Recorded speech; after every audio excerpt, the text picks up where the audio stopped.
오늘 우리에게 주시는 하나님의 말씀은 이사야 21장 1절에서 17절까지의 말씀입니다. 해변 광야에 관한 경고라. 적병이 광야에서 두려운 땅에서 내게 회오리 바람같이 몰려왔도다. 혹독한 묵시가 내게 보였도다. 속이는 자는 속이고 약탈하는 자는 약탈하도다. 엘람이여 올라가고 메대여 애워싸라. 그의 모든 탄식을 내가 그치게 하였노라 하시도다. 이러므로 나의 요통이 심하여 해산이 임박한 여인의 고통 같은 고통이 나를 엄습하였으므로 내가 괴로워서 듣지 못하며 놀라서 보지 못하도다. 내 마음이 어지럽고 두려움이 나를 놀라게 하며 희망의 서광이 변하여 내게 떨림이 되도다. 그들이 식탁을 베풀고 파수꾼을 세우고 먹고 마시도다. 너희 고관들아 일어나 방패의 기름을 바를지어다. 주께서 내게 이르시되 가서 파수꾼을 세우고 그가 보는 것을 보고하게 하되 마병대가 쌍쌍이 오는 것과 나귀떼와 낙타떼를 보거든 귀 기울여 자세히 들으라 하셨더니 파수꾼이 사자같이 부르짖기를 주여 내가 낮에 늘 망대에 서 있었고 밤이 새도록 파수하는 곳에 있었더니 보소서 마병대가 쌍쌍이 오나이다 하니 그가 대답하여 이르시되 함락되었도다 함락되었도다 바벨론이여 그들이 조각한 신상들이 다 부서져 땅에 떨어졌도다 하시도다.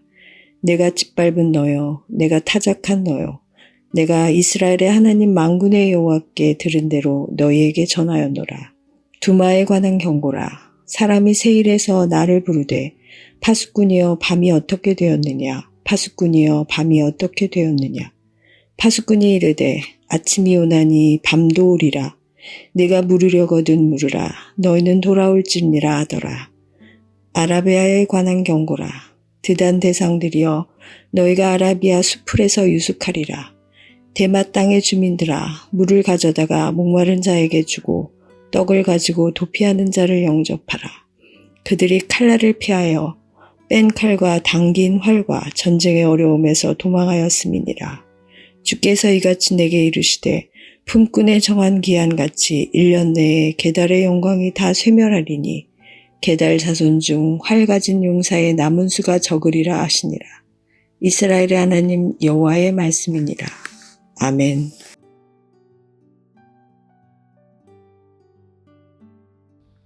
하나님께서는 오늘 말씀을 통하여 이방의 멸망을 말씀하십니다. 하나님께서 이스라엘 백성들에게 이방의 멸망을 말씀하시는 이유는 그들의 흥망성쇠마저도 하나님의 손에 달려있다라고 하는 말씀을 주시기 위한 것입니다. 나아가 그들로 말미암아 당하고 있는 하나님 나라 백성들의 환난과 곤고함이 곧 끝이 난다라는 것을 말씀하기 위함입니다. 즉 하나님 나라 백성들을 위한 위로의 교훈을 주시기 위한 것입니다. 두 번째는 이방의 흥망성쇠를 통하여서 하나님 나라 백성들이 이방이 범함으로 말미암아 심판받을 수밖에 없었던 죄를 동일하게 반복하지 말 것을 당부하며 교훈하시기 위함입니다. 먼저 오늘 본문 말씀 1절에는 이렇게 기록되어 있습니다. 해변 광야에 관한 경고라. 적병이 광야에서 두려운 땅에서 내게 회오리 바람같이 몰려왔도다. 해변 광야는 바벨론 제국을 의미합니다. 네겝 회오리 바람은 유다 남쪽 네겝 광야에서 불어오는 매우 건조한 바람으로서 곧 죽음을 의미합니다. 이는 하나님 나라 백성들을 향한 심판의 핍박과 환난이 곧 끝난다라고 하는 뜻이지요. 그 백성들을 향한 심판의 핍박과 환난이 영원하지 않다고 하는 뜻입니다. 이렇게 이해할 수 있습니다. 대한민국 남성 군인들이라면 모두가 다 국방의 의무를 감당해야 됩니다. 힘든 국방의 의무입니다. 그럼에도 불구하고 그 복무의 의무를 감당할 수 있는, 버틸 수 있는 이유는 무엇일까요? 끝이 있기 때문입니다. 저녁일이 정해져 있기 때문이다라는 것이죠. 산모가 자녀를 출산합니다. 큰 고통이 따라옵니다. 그럼에도 불구하고 그 출산을 감당할 수 있는 이유가 무엇입니까? 그 출산의 고통이 내 모든 삶 가운데 계속하여 지속되지 않기 때문이다라는 것이죠.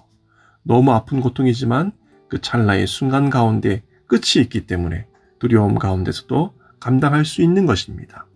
동일합니다. 우리 신앙인들의 인생 가운데에도 아무리 고단하고 어려워도 반드시 하나님 정하신 끝이 있습니다. 때문에 조금 부족하고 조금 힘들더라도 하나님 정하신 끝이 있다는 것을 기억하며 성도의 본분을 잃지 않고 성도의 본분을 지켜가는 것이 중요한 줄로 믿습니다. 이어서 2절 말씀에 이렇게 기록되어 있습니다. 혹독한 묵시가 내게 보였도다. 속이는 자는 속이고 약탈하는 자는 약탈하도다. 바벨론 심판의 특징이 있습니다. 우리말로 바꾸면 뿌린 대로 거둔다로 설명할 수 있습니다. 즉 속이는 자는 속이고 바벨론이 범하였던 수많은 죄들 중 하나가 바로 이 속임이었습니다. 위장하는 것이었습니다. 거짓으로 친선을 깨하지만 실상으로는 칼을 들고 그 모든 세력들을 점령하고 정복하였던 그 속임대로 바벨론도 멸망할 것을 이야기합니다. 또 약탈하는 자는 약탈하도다. 바벨론이 범한 죄들 중 가운데 하나입니다. 그들이 가진 힘과 군사와 명예와 권력으로 수많은 약한 자들을 약탈하였습니다. 그와 같은 약탈로 바벨론이 멸망할 것을 말씀하십니다. 하나님께서 바벨론에게 허락하신 힘과 권력으로 각종 악행, 범죄를 자행하니 그 똑같은 악행과 범죄로 그 바벨론을 치시고 멸망하겠다라고 하는 말씀이지요.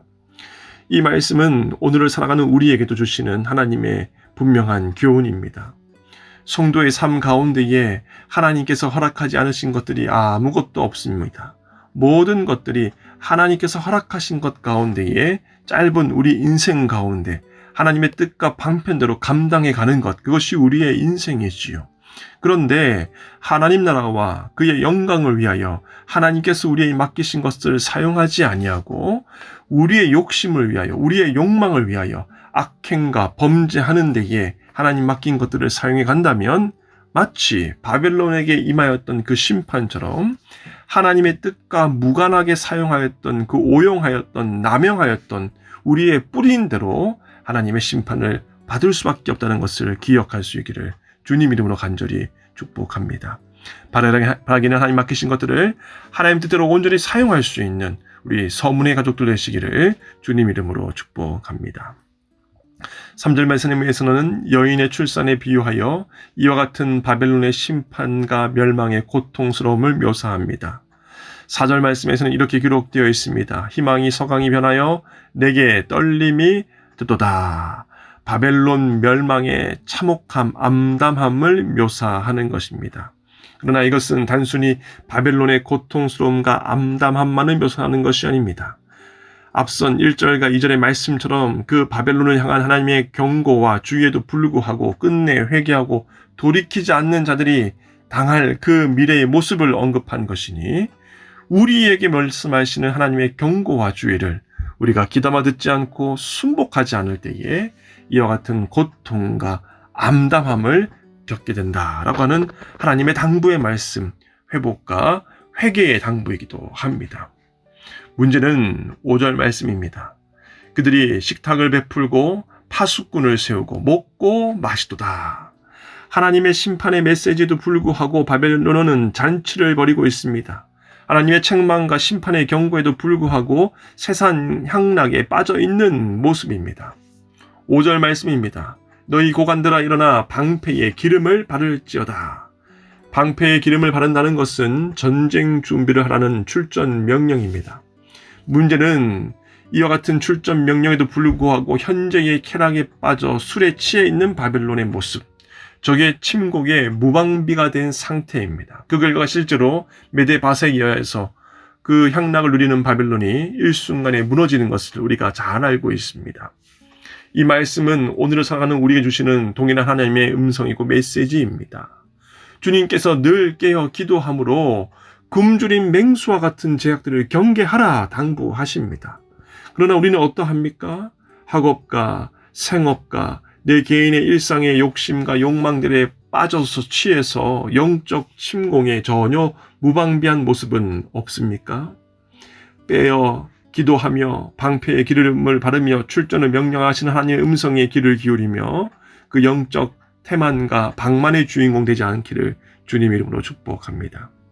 6절부터 9절까지 말씀은 이사야의 경고대로 결국 그 술에 취해 있던 바벨론이 메대 바사의 침공으로 멸망당하는 모습을 보여줍니다. 다시 한번 하나님이 이스라엘 백성들을 향한 위로의 말씀인 동시에 경고와 교훈의 말씀입니다. 바벨론으로 말미암은 작금의 곤란과 환란이 곧 끝이 난다. 나아가서 바벨론과 같은 영적 안일함과 나태함에서 깨어나라 라고 하는 말씀입니다. 이와 같은 원리의 말씀은 11절, 12절에서 다시 한 번 더 반복됩니다.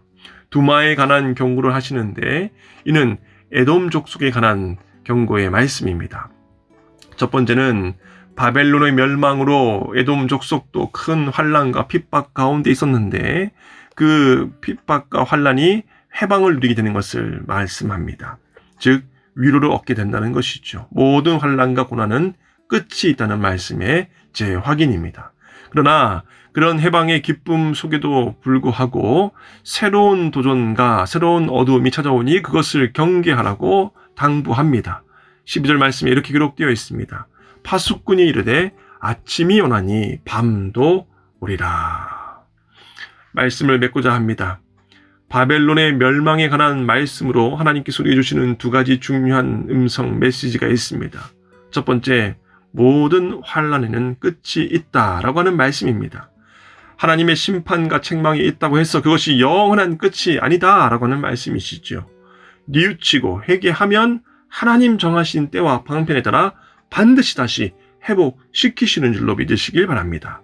그러니 오늘 나의 삶 가운데에 이해할 수 없는 환란이 있다 하더라도 끝까지 감당하며 지켜내는 것이 중요합니다. 하나님 다시금 회복시키실 날이 있으니 그날을 기대하며 성도로서의 본분을 지켜낼 수 있기를 바랍니다. 두 번째, 같은 실수를 반복하지 않아야 합니다. 군인이 요동 용서받을 수 없는 가장 큰 죄들 중 하나는 경계 근무 소홀이라고 합니다. 전쟁터 가운데서 경계를 소홀히 한다는 것은 곧 나뿐만 아니라 우리 모든 부대원들의 목숨과 직결되는 행위이기 때문입니다. 동일합니다. 하나님 나라의 군대로 부름받은 우리들도 영적으로 깨어서 늘 경계해야 됩니다. 오늘 하루 나의 안락함과 익숙함에 빠져 있다면 그 영적 안일함을 주의하며 깨어있는 저와 여러분 되시기를 주님 이름으로 축복합니다.